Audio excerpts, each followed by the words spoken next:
Hello friends, எல்லோரும் எப்படி இருக்கீங்க? கேக் பிடிக்காதவங்களே யாருமே இருக்க மாட்டாங்க. எல்லாருமே சின்ன குழந்தைங்கள்லேருந்து பெரியவங்க வரைக்கும் எல்லாருக்குமே கேக் ரொம்ப பிடிக்கும்.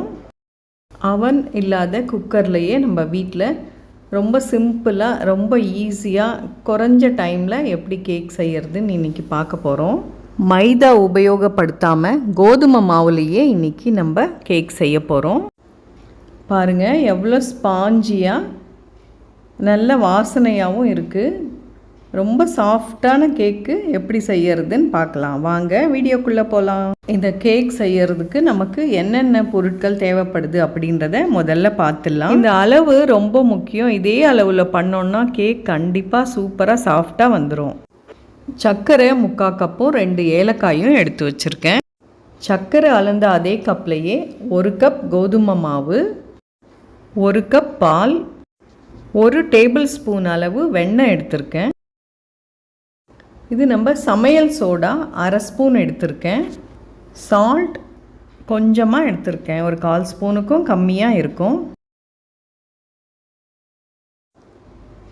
3/4 கப் சர்க்கரையும் 2 ஏலக்காயும் சேர்த்து நல்லா பவுடர் பண்ணி இந்த மாதிரி எடுத்து வச்சுக்கணும்.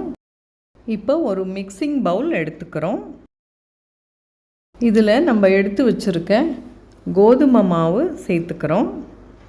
கூடவே பொடி பண்ணி வச்சுருக்க சர்க்கரை அதையும் நம்ம முழுசாக இதில் சேர்த்துக்கிறோம்.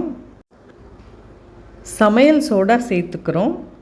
கூடவே உப்பு, எடுத்து வச்சுருக்க வெண்ணெயும் இப்போ சேர்த்துக்கிறோம். வெண்ணெய் இல்லைன்னா ஏதாவது குக்கிங் ஆயில் 2 ஸ்பூன் சேர்த்துக்கலாம். கூடவே நம்ம எடுத்து வச்சுருக்க பாலில் முதல்ல 1/2 கப் பால் சேர்த்து இந்த கலவையை நல்லா நம்ம பாலில் எந்த அளவு கலக்க முடியுமோ அந்த அளவு கலக்கிறோம்.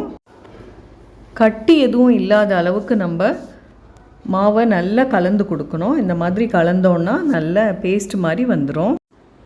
இந்த கலவை ரொம்ப கட்டியாக இருக்கிறதால நம்ம கொஞ்சம் கொஞ்சமாக பால் சேர்க்குறோம். மொத்த பாலையும் சேர்த்து கொஞ்சம் நல்லா திக்காக இருக்கிற அளவு நம்ம கலக்கணும். நல்லா பீட் பண்ணணும். இந்த மாதிரி நம்ம கலந்து கொடுத்தோன்னா கேக் ரொம்ப சாஃப்டாக ரொம்ப நல்லா வரும்.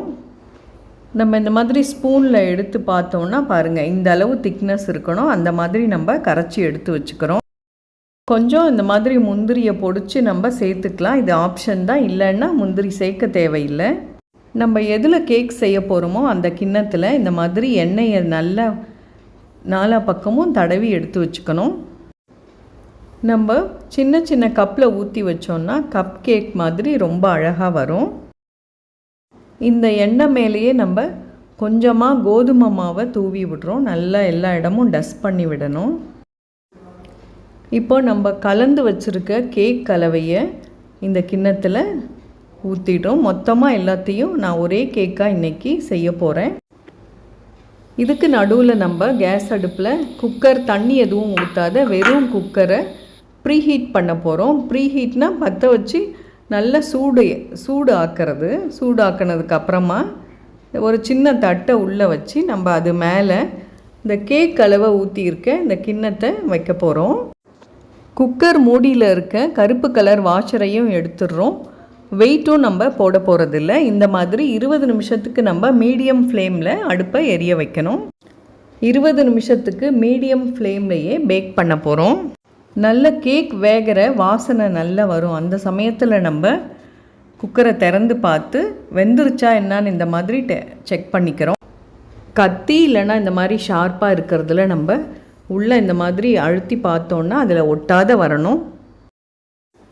ரொம்ப சிம்பிளாக கேக் ரெடி ஆகிடுச்சு பாருங்கள். ரொம்பவும் சாஃப்டாக ரொம்ப வாசனையாகவும் இருக்குது. இந்த கேக்கு எவ்வளோ ஸ்பாஞ்சியாக இருக்குது பாருங்கள். இதில் உபயோகப்படுத்தியிருக்க கோதுமை மாவு, சர்க்கரை ரெண்டுமே ரேஷனில் வாங்கினது தாங்க. இந்த கேக் செஞ்சு பார்த்து கண்டிப்பாக கமெண்ட்டில் சொல்லுங்கள் எப்படி இருந்ததுன்னு. அப்படியே லைக் பண்ணவும் சப்ஸ்கிரைப் பண்ணவும் மறந்துடாதீங்க. உங்கள் ஃப்ரெண்ட்ஸ்க்கு கண்டிப்பாக ஷேர் பண்ணுங்கள். ஹலோ ஃப்ரெண்ட்ஸ், எல்லாருக்கும் இனிய கிறிஸ்மஸ் புத்தாண்டு நல்வாழ்த்துக்கள்.